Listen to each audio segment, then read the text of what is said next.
Dos países árabes vieram somente 3 espécimes para o Brasil em meados de 1800. Ele é considerado uma das raças mais dóceis e inteligentes entre os equinos. O cavalo árabe está no Rio Grande do Sul e participa de infinitas provas. Confira nossa matéria sobre morfologia de cavalo árabe para esta semana. TV a Galope, com Christian Moreira, criador de cavalo árabe desde 1994. Christian, como é esse trabalho com o cavalo árabe e como é a tua atuação junto à raça? O cavalo árabe hoje, a gente tem já muitos anos de trabalho em cima dele, mais de 20 anos que a gente vem trabalhando com o cavalo árabe, sempre focando no cavalo montado. Também sempre é obrigado a gente ter a parte morfológica junto, né, para manter a excelência do cavalo árabe. E a gente vem trabalhando muito forte a parte das provas, o usuário do cavalo. Então esse mercado está muito grande hoje do cavalo árabe, o cavalo montado. Porque além de ser um cavalo ágil, um cavalo inteligente, um cavalo muito rápido, ele é um cavalo muito bonito para ser montado. Tu também é diretor técnico da associação. Dentro da associação, como tu avalia esse mercado? O mercado tá crescendo bastante, o mercado do cavalo árabe. A gente vem fazendo ações de marketing, né? Hoje a gente é uma das raças que mais faz provas, por exemplo, na Expo Inter a gente tem provas todos os dias da Expo Inter a gente tem prova. A gente tem etapas durante o ano, de tambor, baliza, enduro. Então hoje eu acho que é a raça que mais faz provas rotineiramente dentro do mercado do cavalo. Então a gente está conseguindo vendas expressivas. Nós vamos ter um leilão agora na Expo Inter também, bem legal. Então nós estamos com um mercado em ascensão muito grande. A gente percebe que essa raça é uma raça que se mantém pura com o passar dos anos. Fala um pouquinho desse processo de seleção da raça. Certo. O cavalo árabe, como a gente sabe, ele é um cavalo de mais de 3.000 anos de seleção, certo? Todas as raças hoje que a gente conhece, equinas, elas têm alguma linhagem de cavalo árabe. Umas mais próximas e outras mais longas, assim, com mais tempo de seleção. Então todas as raças hoje, qualquer pessoa que cria cavalo sabe, eles tiveram alguma parte de sangue árabe. Então isso é uma coisa bem legal de seleção. A gente tem batido muito em cima, sempre manter um padrão morfológico. Hoje a gente está trabalhando em cima da Expo Inter, também puxar o cavalo montado para essa parte da morfologia, para a gente não perder essa beleza que o cavalo árabe tem e não ficar focado somente no cavalo montado, para a gente não perder as características da raça. A gente vê que as características do cavalo árabe são bem peculiares, né? Ele tem um rabo único, ele tem uma narina única, um formato de cabeça único.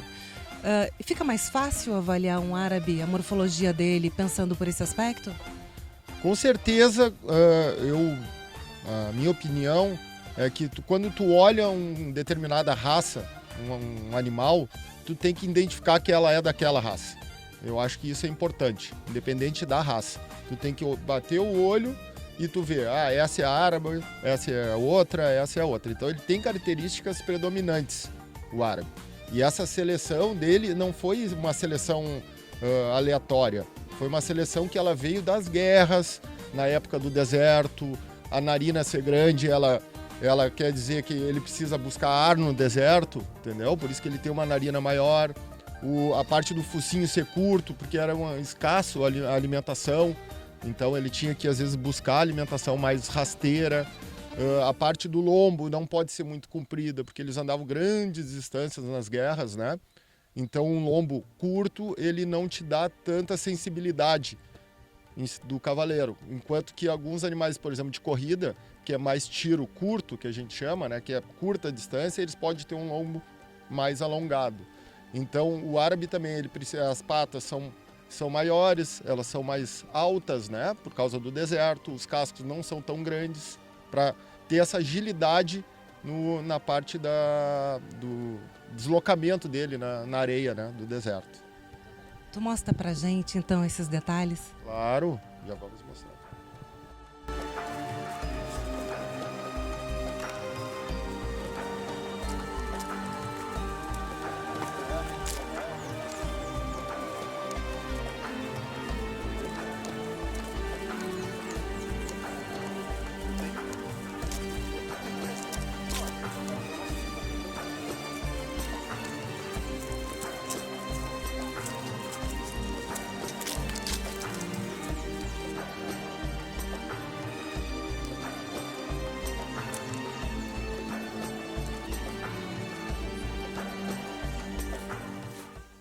Bom, conforme a gente vinha comentando anteriormente, as características do cavalo árabe, a gente pode notar a elegância do cavalo.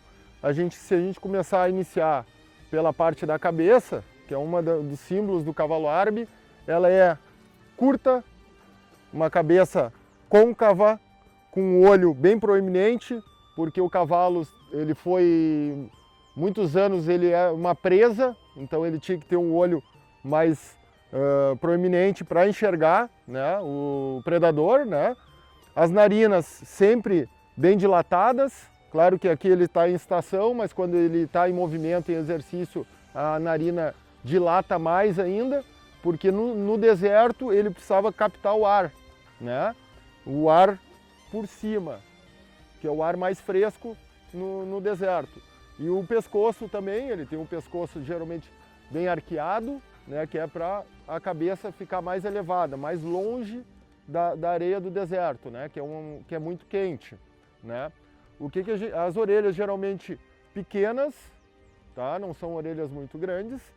O focinho curto, conforme a gente tinha conversado sobre a escassez do alimento, né, então ele não precisava ter um focinho tão alongado. A parte do lombo, geralmente a gente faz um quadrado do cavalo, que é importante para a gente ver um cavalo de função, né? Que é a medida da ponta do focinho até o início da cernelha, né? A parte lombar e a parte da garupa. Então são 3 partes que a gente consegue mostrar que o cavalo é um cavalo quadrado, que a gente chama, que está dentro das medidas, né? O cavalo árabe geralmente não é um cavalo muito baixo, ele é um cavalo mais alto, conforme a gente tinha conversado. Na parte do deserto ele precisava os membros mais alongados, né, para deslocamento, para agilidade, né, uma garupa geralmente plana, né, com um lombo plano, curto, né, porque eles percorriam longas distâncias, então não poderia ser um lombo muito grande, senão eles acabaria por sentir, né, essa região no momento da montaria, né. A cola, ela geralmente agora em estação ela fica mais para baixo, mas se a gente mexer, movimentar ele, vocês vão ver que a cola ela tem a parte uma vértebra um pouquinho mais elevado, a última vértebra, a primeira vértebra caudal, ela é mais elevada, até para a aerodinâmica na época do deslocamento no deserto. Então ele foi basicamente selecionado para as guerras, né? Na época dos beduínos. Então, um cavalo que teve sua seleção baseada em cima também do cavalo montado. Então, está totalmente linkado a morfologia do cavalo árabe com a parte funcional, desde a época de guerras, há 3.000 anos, até os tempos atuais. Em 2003, o Aras Manaíra ganhou o prêmio de melhor do ano no Circuito Nacional e Circuito Sul Brasileiro. Também recebeu em 2017, entre outros prêmios, o melhor do ano, Cavalo Árabe, Troféu Fomento da Associação Gaúcha de Cavalo Árabe. O Magnum Pride, que é justamente este animal que estamos mostrando, é filho do Magnum Psique.